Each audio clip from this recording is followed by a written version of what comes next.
Good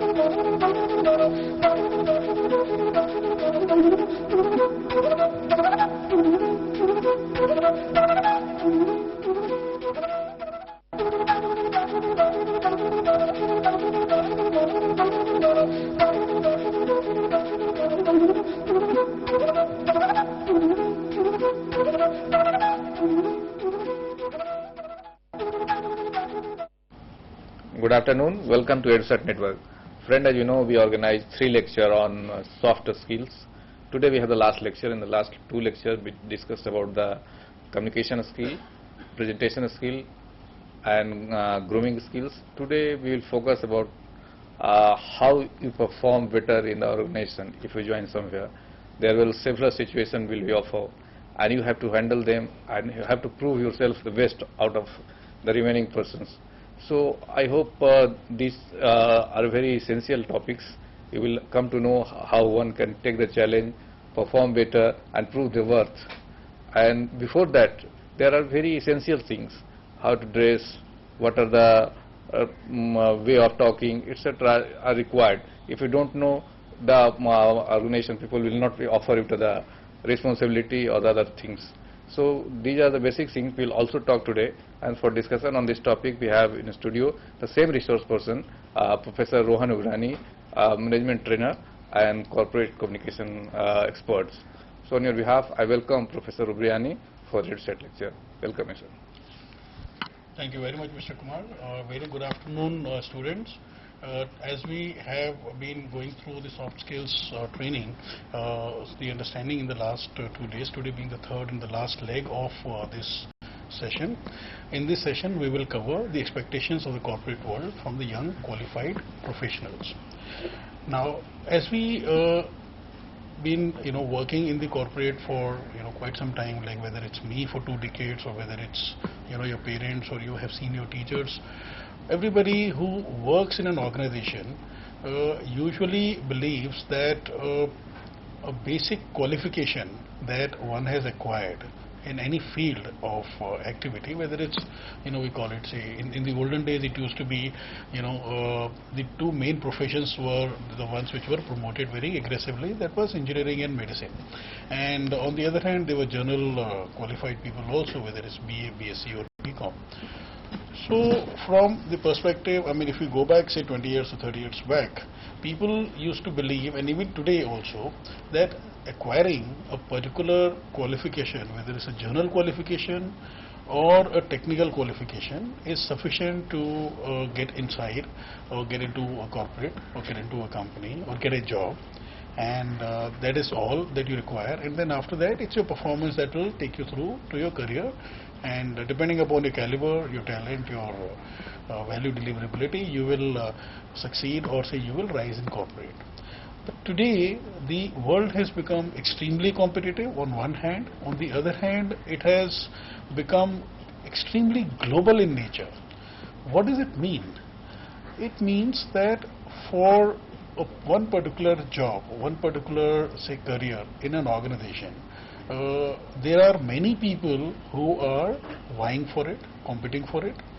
On the other hand, we as a country, I mean as India, not only India, but every other country in the world, they are now far more closely linked with each other. So therefore the influences of the global practices of working and doing business have become commonplace in virtually all countries. Put simply, today today it's very difficult as compared to 20 years back. Now let's understand this very clearly.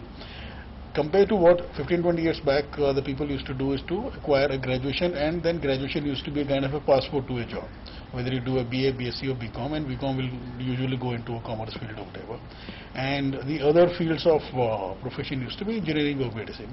Some people used to go for CA also. There were very limited options, so, and therefore not many people were also working, and not the populations were not so large, and the business and the GDPs of the nations were also very small. Today a basic graduation is absolutely sure that you will not get a job. You need to do a post-graduation, and that also in a technical field. So today things have moved further compared to the last 2 decades. But that impressions remain more or less the same, which we need to correct as the time goes.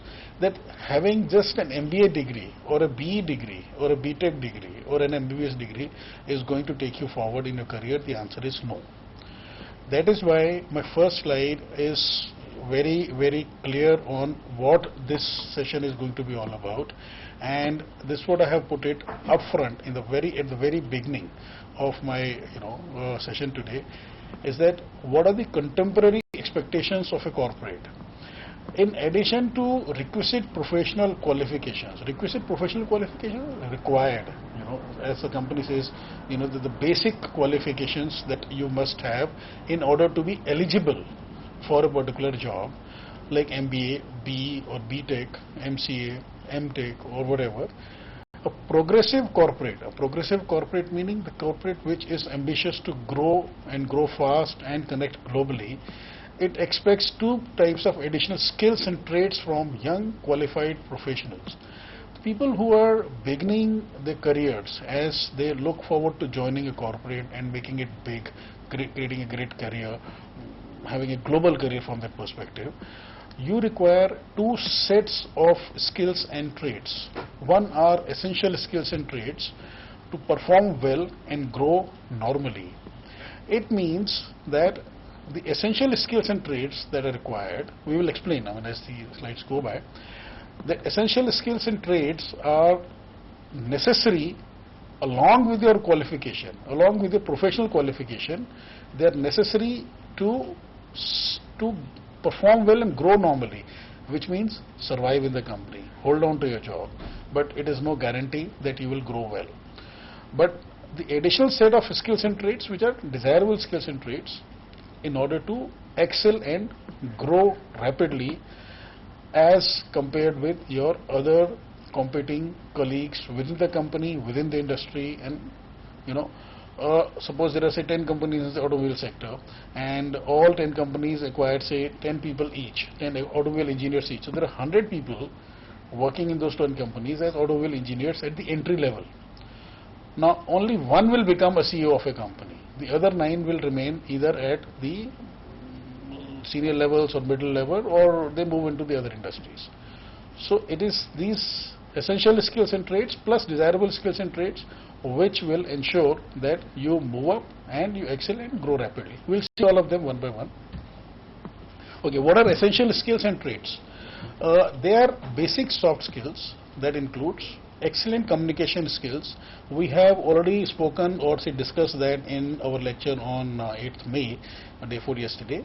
And the second essential basic soft skill is personal grooming skills. I think that also we touched upon yesterday as a part of our session on the other skills that are required. And the third is group discussion or meeting skills. And the fourth one is the personal interview skills. See, everybody believes that they know how to speak. I think that is what we covered yesterday also, and we also have opinions about the people whom we say that he doesn't know how to speak well, or he doesn't know what he talks about. He talks through the hat or something like that. So therefore, it is better to, as we discussed yesterday also, that it's better to recheck with the people around you whether you are good at a particular speaking skill or not. In GD and meeting skills and in personal interview skills, it's very important because they are your final entry selection process.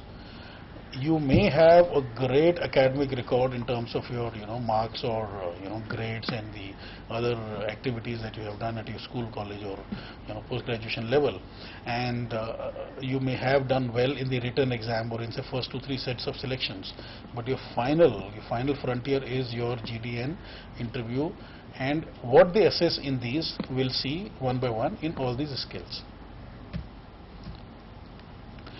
Communication skills we will not discuss in great detail as we have already done day 4 yesterday, but they include, okay, I'll just touch upon it in a very short manner as just for the benefit of the people who could not attend or could not see the session on 8th May.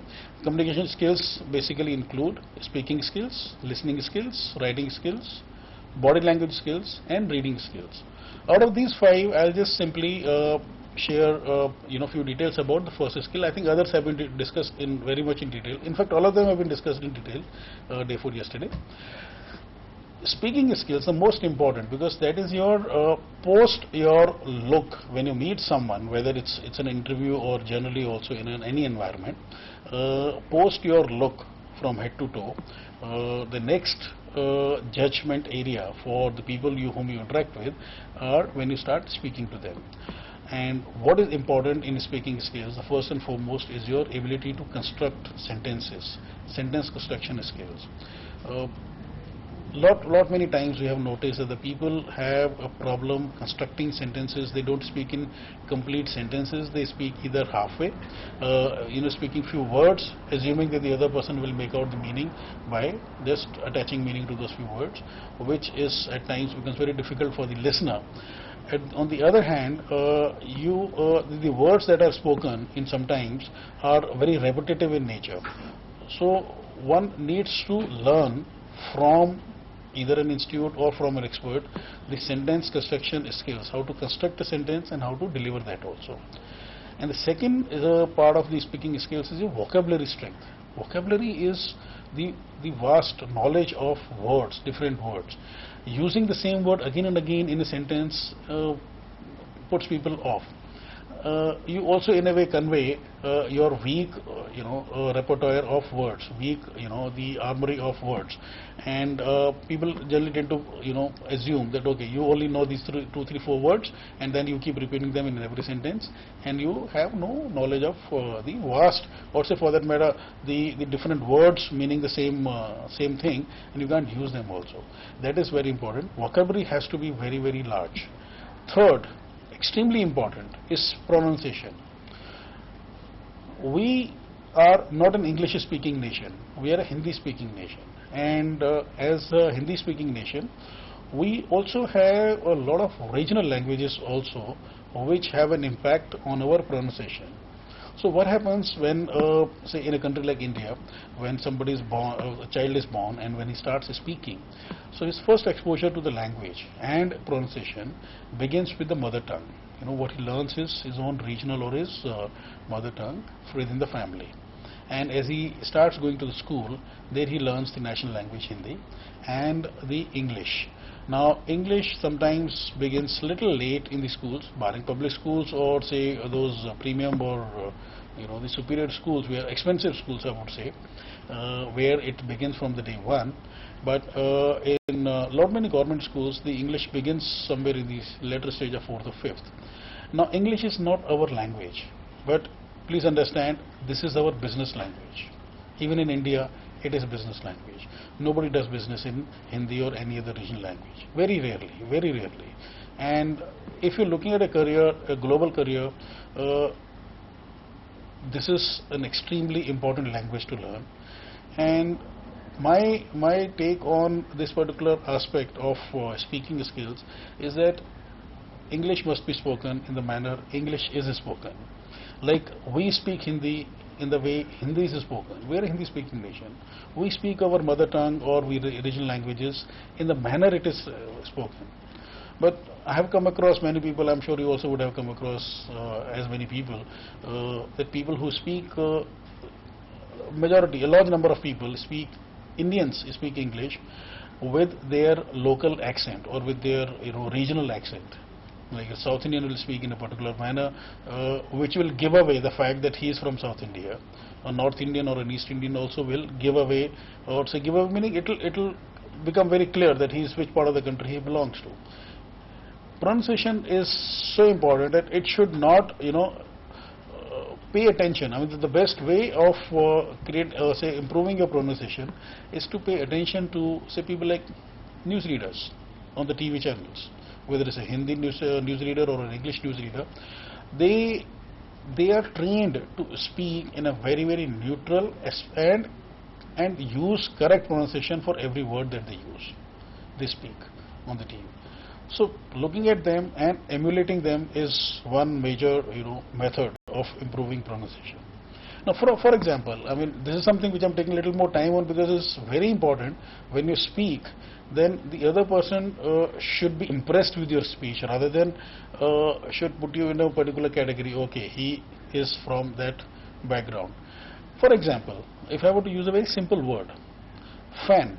We use fans in our homes. We have, it is a very simple word, 3 letters, F-A-N. Now, one can one can pronounce it as a fan also, and one can pronounce it as a pan also.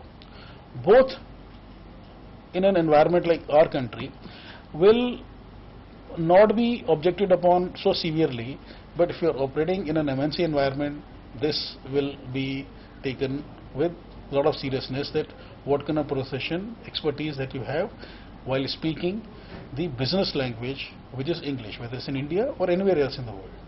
So please pay attention very seriously to your own pronunciation. Either you improve on your own or take professional help, but it must be done in order to make it big in the corporate world. Next in the speaking skills is avoiding usage of other languages. Again, okay, let's not, we'll not go very deep into this, but I'll give you a very small example which will put things in perspective. See, a lot of people would say, use the word Hindi words or some other words in the middle of their English sentences. While it may be very, it may be fun, or it could, sound very cool from that perspective in a personal environment, in a one-to-one, or in a colloquial environment, or in a social, or among the friends or relatives, or in a party, whatever. Professionally, in business, in office, dealing with clients, dealing with vendors, dealing with foreign collaborators, this is not appreciated at all. People may not say it on the face that this is not something which you should be doing, but they will communicate through body language, through facial expression, through their any other direct or indirect method, that this is not appreciated, and accordingly you will be accorded that kind of a respect or that kind of a regard in that coming from the people you interact with, especially at a global level. And last but not the least, thinking in English. Long time back, Navara Times ran a campaign saying that our readers may be, using another paper, English paper, for the additional source of information, say whether it's any other English newspaper, HTTY, Hindu, or Telegraph, or whatever. But they said most English-speaking, English-reading newspaper readers, they think in Hindi. We as Indians, we are brought up on a language which is our national language, Hindi, and our regional language, and we learn to read and write Hindi also in our schools. So we get used to thinking in Hindi and communicate in English. The next level, there needs to be a paradigm shift when you begin your career with a global organization. As the time goes, develop the habit of thinking straight away in Hindi, English, so that your thinking and your action, they are in the same language. Otherwise, it becomes very difficult that you first think a solution, think about a problem, give serious analysis in Hindi, and then convert that into English to put into a project report and then present it to the people whom it is meant for. It becomes quite tedious as the time goes, and as you become senior, the time available to you is much less, and you are expected to think in English and deliver in English. Okay. And the second skill that is required, the essential skill, is personal grooming skills. I think we have discussed that to a certain extent in the session yesterday. We will touch upon it again in a very edited manner. That grooming skills pertains to primarily your look from head to toe. You need not look like a film star. You need not wear major say face enhancing features, or the caps or the earrings or whatever. Whatever the face God has given, whatever the body that the God has given us, we just present it decently and professionally to the people we interact with, and not try to do something with our look which attracts unnecessary attention, and it is just acceptable, makes people comfortable around you. In that regard, say for example, usually in a corporate environment, what is expected, whether you go for a GD or interview or whether you start working, your clothes and your look should be subtle and subdued. It shouldn't be too loud, it shouldn't be too garish, it shouldn't be too fashionable that it by itself it becomes, a point to discuss, which is a waste of time for the people working in that organization also. And this takes away the attention from the focus on the business for which that office or that organization is set up for.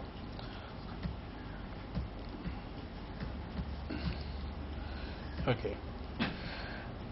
Next skill that we'll talk about will be the group discussion or meeting skills. Now, I have noticed in many environments, I have seen group discussion in many environments. Like when I was a student, I have seen people from my class during my MBA days go into the group discussion with a certain mindset. And then when we went for, that was at the time of selection, in going into the management institutes before we start studying MBA. So a selection tool for some MBA institute is a group discussion followed by personal interview also.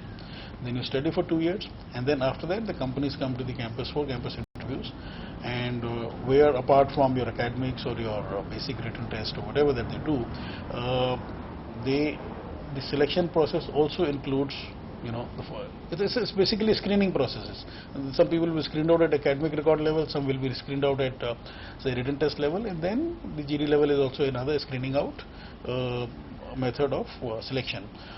So people go into group discussion. There are some people who take training into that and some don't. And then you also look at the group discussion as in some other environment when you work in a company and a meeting takes place. I don't know whether at any given point of time, in the last 23 years that I've been working, and I began my career in 86 to 88 when I was doing my MBA.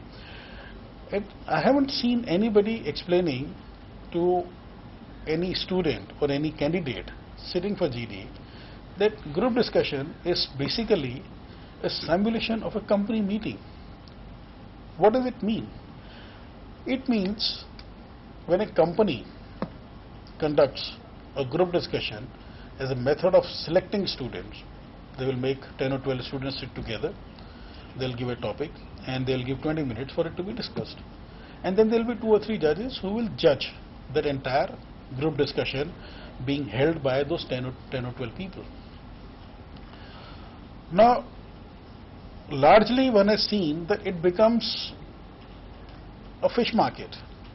People are trying to shout each other down, people are repeating things over and over again, people are just trying to dominate the other candidates and try to speak for the maximum period of time, even if it means repeating the same point over and over again.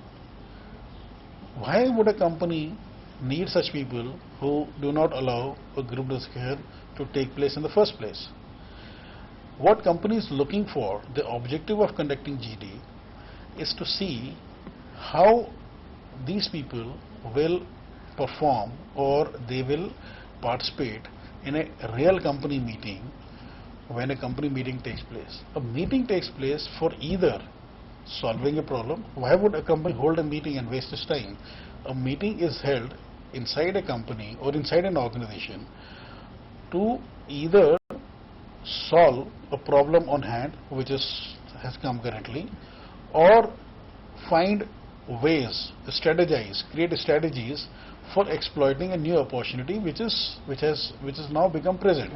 So, for example, when telecom policy was open to the private players, many companies called the meetings of the senior managers and discussed that whether we should apply for a telecom license or not.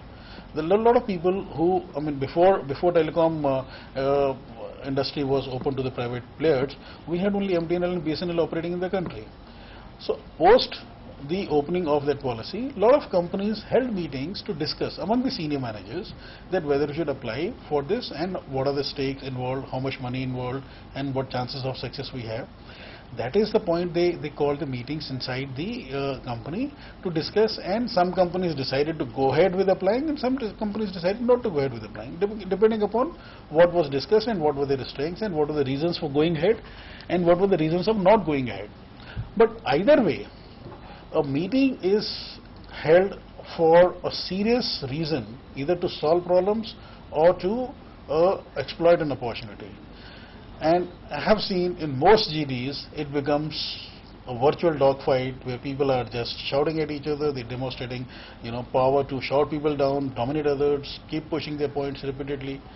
And I have also seen that in such cases, the companies who have come for selection, they will reject all 10 or 12 participants in the group discussion, very disgustingly understanding that they don't know how to hold a group discussion. A discussion, it does not mean arguing and not allowing other people to speak. It means that you should, if you have a point of view, present the point of view and relax. Sit back and let other people talk. Let everybody contribute to the problem. Let everybody give his own strategy to exploit. Let everybody tell everybody else that, whether it's the right thing to do to go ahead into a particular industry or not to do that. Let everybody contribute. The time is a great resource for a company for which people are paid salaries for. So GDs should always be considered as the opportunity to display your ability to solve a problem or give your talented or smart views about an opportunity or about a solution. It is not something to win. It is something to participate. Very important, and this should take you forward when you join a company and you actually sit in a real meeting. Those skills will be very important and they'll come into play and let people be impressed with your ability to participate positively and constructively. Okay, next one is your personal interview skills. This is also something I have noticed that a lot of people don't prepare for. Why shouldn't you prepare for a personal interview? People think that I know my subject, I know my area, and whatever he may ask, I will tell him. There are basic, in any interview, let's look at it from this perspective. A company may have, say, 1 or 2 or 3 or 4 jobs. They get hundreds of applications. And they go through the same selection process. They will first select those applications which are matching the criteria they have published or they have communicated to the people, that the candidate should be an MBA or PE or BTech or whatever. Post that, the second stage would be they will be calling people for either a written test, or they will straight away go into a group discussion, or they will straight away call for people for the interview. Whether the first, the second and third stage are taken for by the company or not, an interview will definitely take place. There's no getting away from interviews. In such a case, if you have reached the final interview stage, or even if it is a first interview, and some companies conduct a series of interviews also, 1, 2 or 3, depending upon the level of the position and the importance that they attach, or the requirement.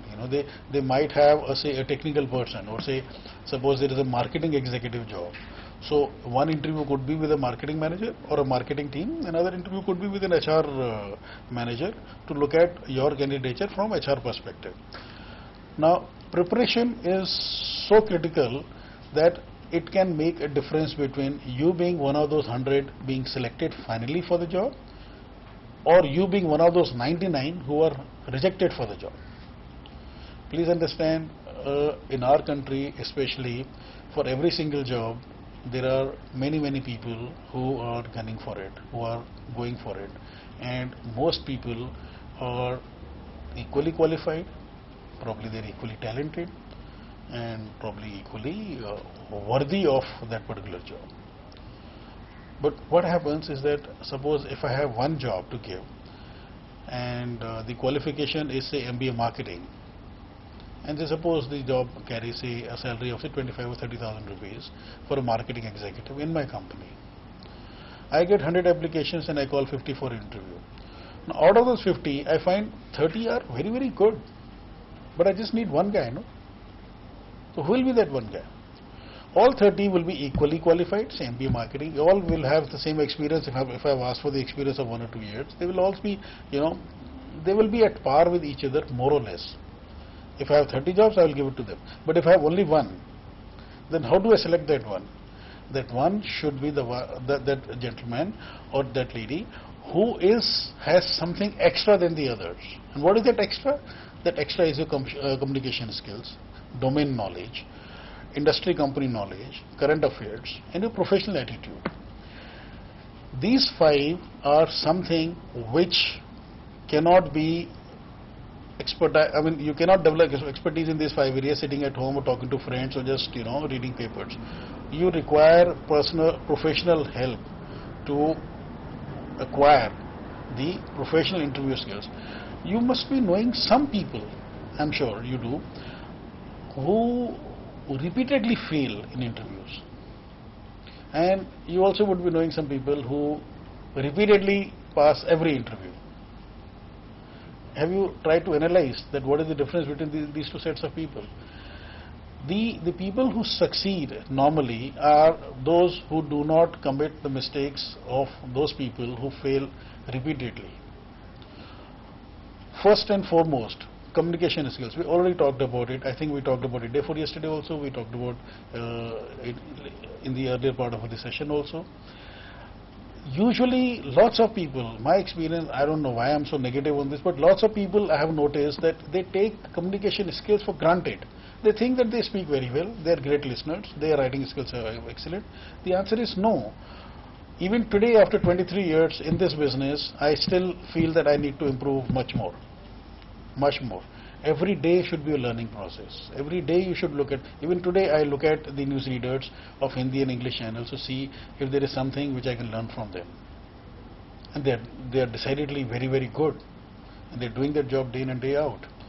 So this is a lifelong process of improvement. Communication skills, you can never be 100% perfect in them. And the more you practice, the better it would be for you.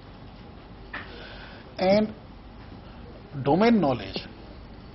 What is domain knowledge? Domain knowledge is the expertise that you have done your basic qualification in. A lot of people do MBA. They do marketing. They do marketing specialization. They do HR specialization or finance specialization.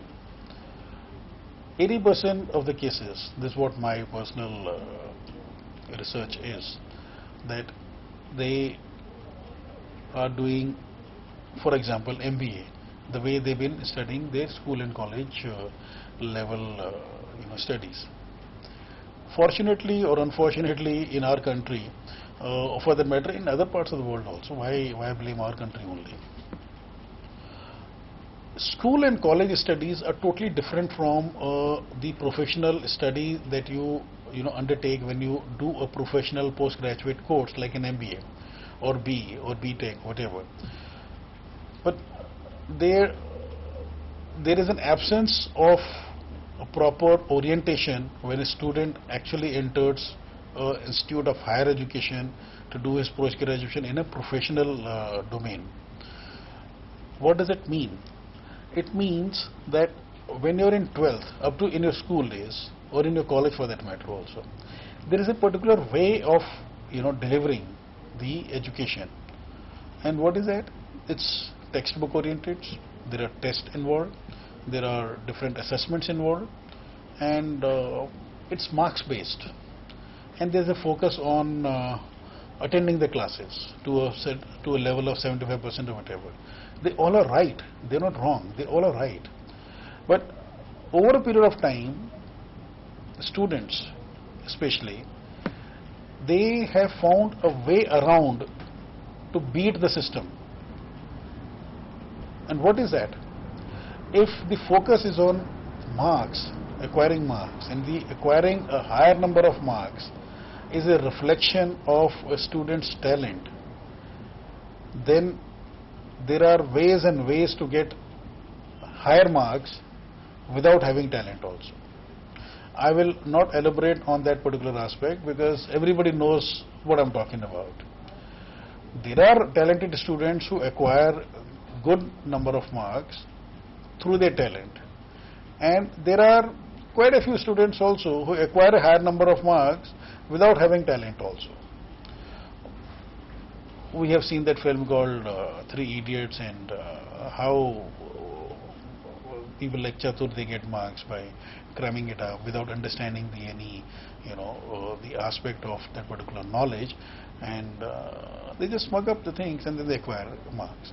Up to graduation level, I personally believe this system of being marks focused and getting those marks without having talent is to a certain extent is tolerable.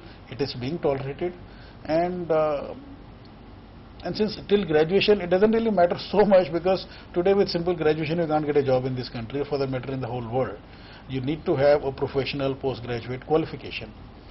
So the moment a student enters an institute of higher learning for acquiring a professional qualification, a postgraduate qualification in a professional domain like an MBA, marketing, finance or HR, or say engineering or medicine, there must be an orientation for about a month or so, telling him that this is now a different field altogether, and what you have done in the school or college is one system. Now the system changes here. And I also go to a few management institutes and teach my subjects of advertising and brand management marketing. And the first thing that I tell anywhere when I meet new students, I tell them one thing very simply, that in school or college, a faculty takes your class, but at a post-graduation level like this, you take faculty's class. It's just reversed. And how do you take a faculty's class? You can take a faculty's class when you come prepared to the class. You study that subject or study that particular lecture. You are told that this particular, say, advertising management or brand management or marketing management will be covered in the next 40 hours. It will be covered in 40 hours, spread over, say, 3 months. Every say week you will have, say, 8 hours or something like that. So you know that which session will be covering what particular aspect or topic of that particular subject.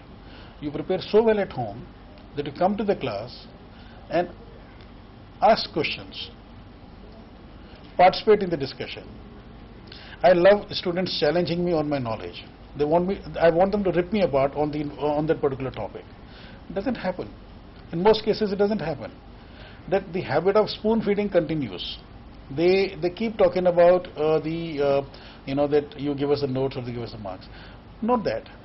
Why I'm spending so much time on this particular aspect? Because in the interview, the interviewer is going to ask you questions about your domain knowledge, and at the end of 2 years of MBA, if you have not acquired the knowledge about the management subjects or your expertise subject, he will ask you 2-3 questions, and if you don't answer properly regarding the domain knowledge, he will not ask the 4th question, and he'll tell you, thank you so much, we'll get back to you.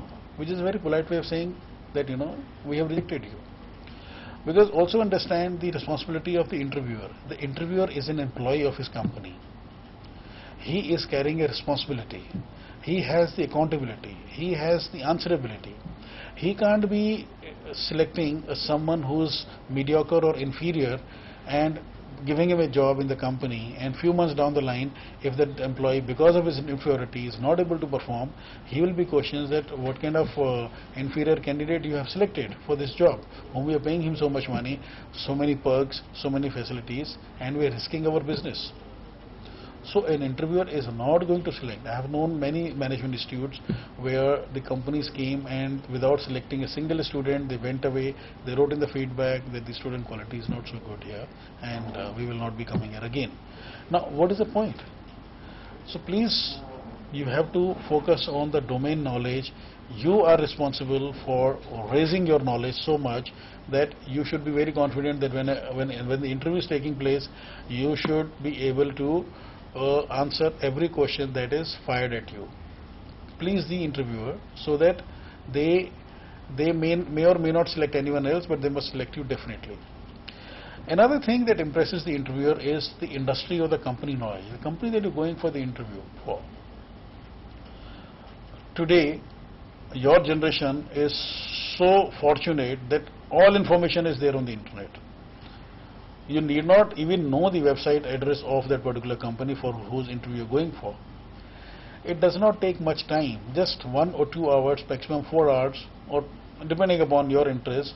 Simply you can Google that company's name and go to the website, and that website will have a lot of information about the company.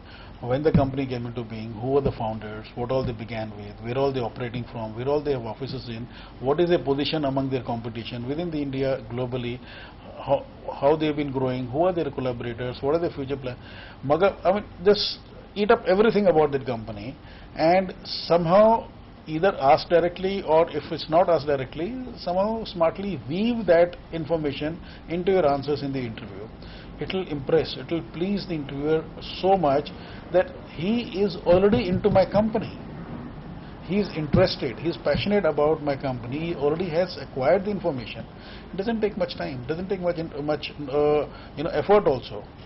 And if you want to still go a step further, not only about the company that you're going for the interview for, that you acquire the knowledge, you acquire the knowledge of the industry that company operates in, acquire the knowledge about its competitors within that industry, so that you have a holistic view of where this company stands and what is its future and where is it going. I mean, whether it's a leading company in the industry of say 10 companies, or whether it's number 2 or 3 or 4 or 5, or it's at the bottom of the pack.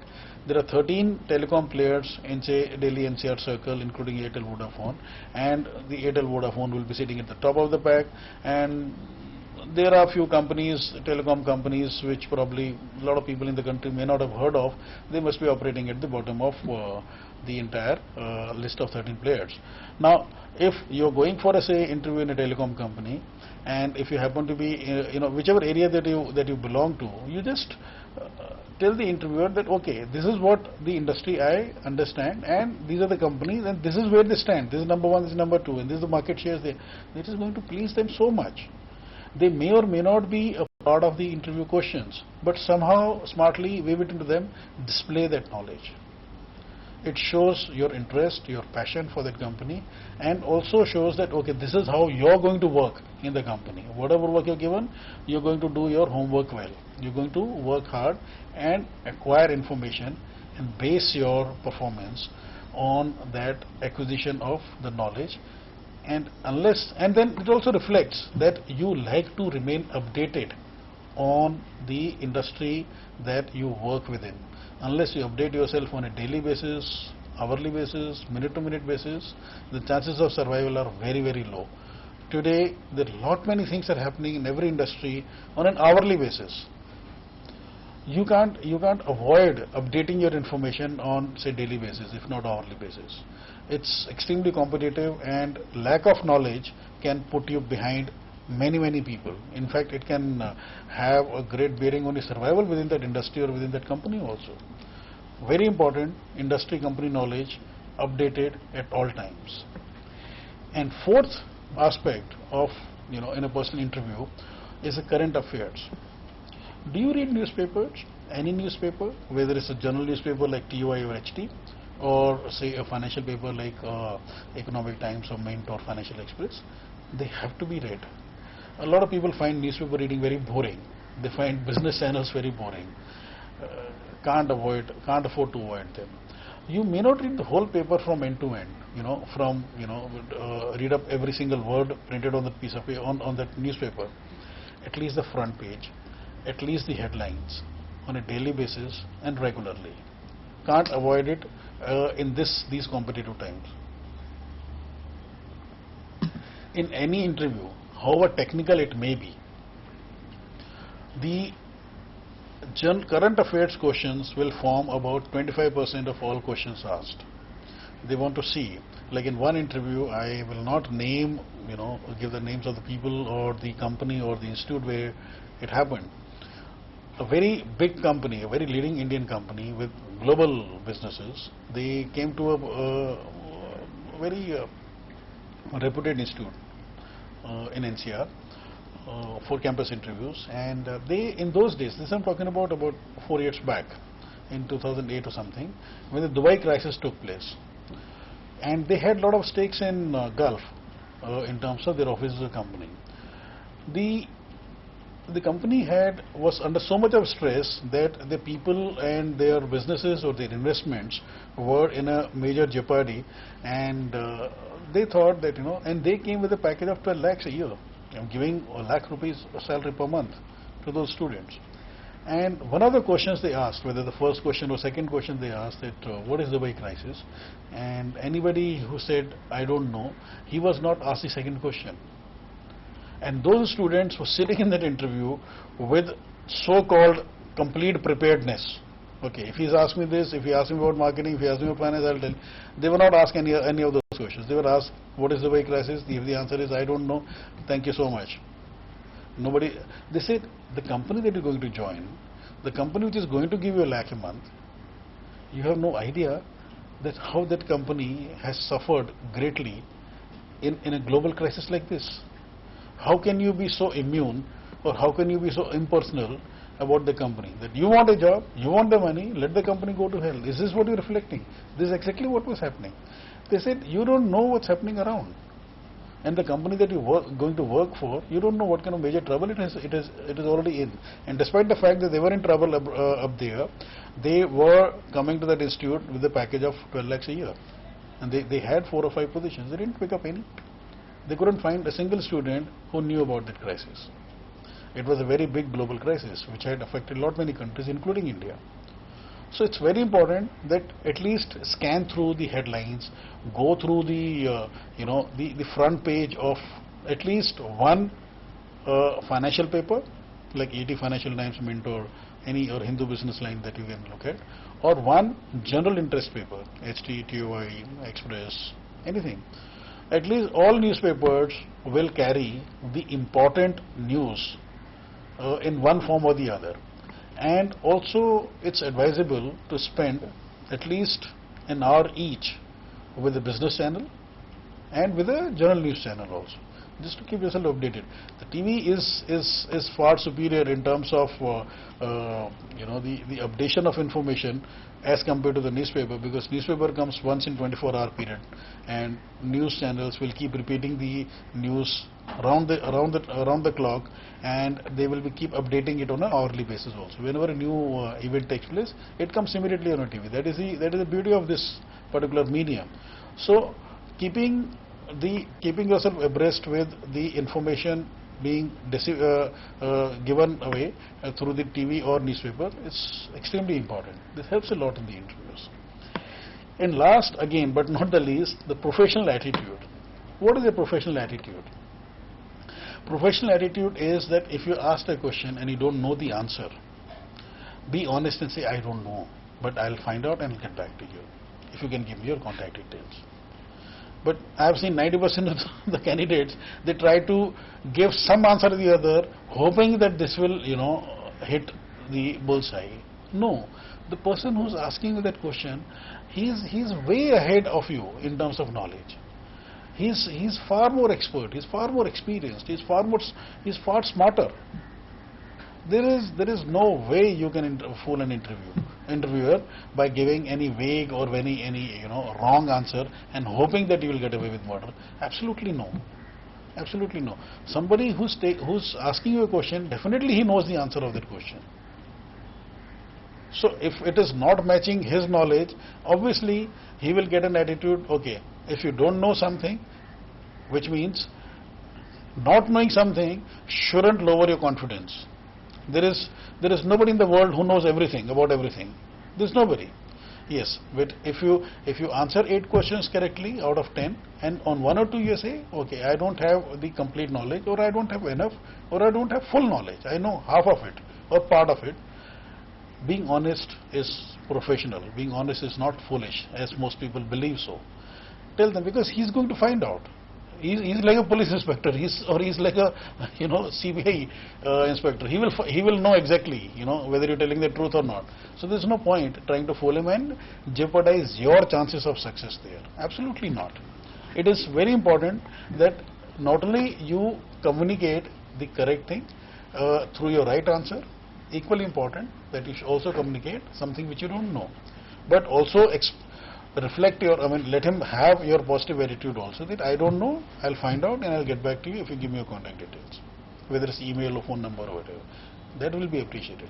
Secondly, in the professional attitude that comes in, never argue with the interviewer. If he says something, he may be saying something deliberately just to give you a counterpoint. And in the counterpoint, you may just put across your point as a part of the discussion, but never tell him that he's wrong. Never tell him that you will continue to believe what you believe. Simply, you could say that this is my point of view, and leave it at that. He will appreciate that.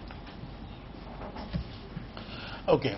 Another part of the essential skills in trade would be the basic traits that a person should have: honesty, integrity, hard-working attitude, no clock watching when you work, focus on contributing expected values to the organization, thereby justifying your existence. Now, these basic traits, some of you may feel that they are not very critical, but from an organization point of view, if you are the employer, if you are the boss, you wouldn't like your employees to keep looking at the clock and whether it's turning 6 and then he should go home. Integrity, honesty, these are extremely highly valued traits. But more than that, what desirable skills and traits one must have to excel and grow rapidly, that you must have excellent presentation skills, which you covered yesterday, public speaking skills. You should be able to extrapolate your presentation skills and talk to a large gathering. People skills. When you work in a company, you work with people. You don't work only with the walls, ceiling, and the computers or the tables. How do you interact with the people is extremely important. And leadership. Leadership is not about power, it's about responsibility. You acquire the leadership when people start having faith in you. They look up to you for solutions, they look up to you for their solving their problems. And the other aspect of desirable skills and traits is the desirable traits that one company is looking for. It requires a very high level of sensitivity about the overall professional environment of your organization, keeping ears to the ground, and a never say die attitude, perseverance. If you're failing in something and if your approach is right, continue your efforts to achieve your objective. Love for challenges, which includes having innovative bent of mind. Don't move away from the problem or the challenges that come your way, whether it's during the course of acquiring a professional career or when you have actually started executing your career and you're a part of the organization. A challenge comes through, never run away. Develop an innovative bent of mind to meet those challenges successfully. And last and the equally important desirable trait is a burning desire to succeed. It should always be, you must be passionate about going ahead and solving the problem and moving on to the next problem, not staying with the same problem or not being afraid of the same problem. Solve it and move to the next problem, because problems will keep coming, they will never end in life. So what is the moral of the story? The moral of the story that I have learned in my 23 years of my professional career, that you work like a tiger and you enjoy life like a tiger as well. This is based on one observation or one insight that I have acquired in my over 2 decades of experience, is that I have noticed a lot of people while they're working, they're thinking about enjoyment, and when they're enjoying, they're worrying about the work. Not to be done. When you work, then you work professionally and forget about enjoyment, and when you enjoy with your family or on a vacation or whatever, then not worry about the work. There are people who will take care of it also.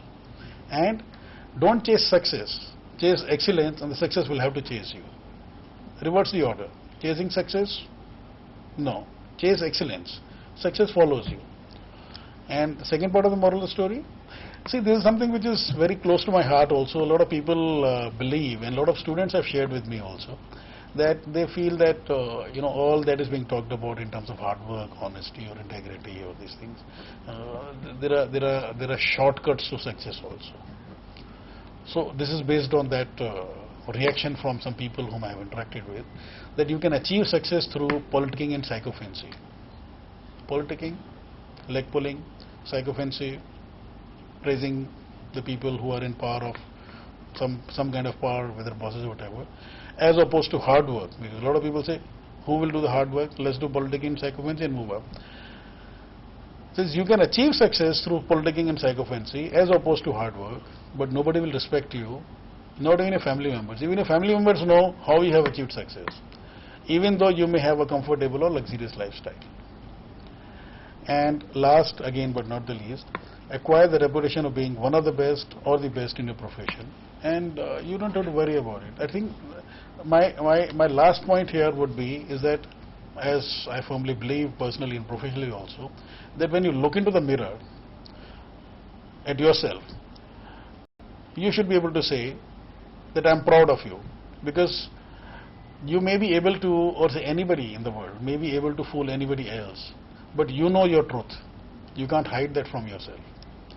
So whether it's personally or professionally, I think it's very important that acquiring expertise, acquiring excellence through hard work, through smart work, will relax you totally, and you can rise or you can grow rapidly in your career, and you don't have to look back, and always you will be proud of what you have done.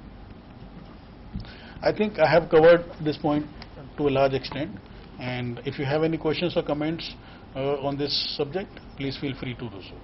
Thank you. Well, you stated the things very clearly, and also the moral, what you want to communicate is itself reflects the essence of the teaching, what we covered in last 3 lectures, and suggest the students and make them ready for the challenges they will have in the jobs or in their lives. So this is the what we wanted to do, and you did it very well. So I hope the students would have certainly benefited out of it, and will use these tricks or use this trait for the personal benefit and professional benefit in the career. So with this hope, we conclude the lecture, and I thank all of you for watching the lecture. And on your behalf, I thank Professor Rohan Ubriani for giving such a insightful lecture on softer skills. Thank you very much. Thank you.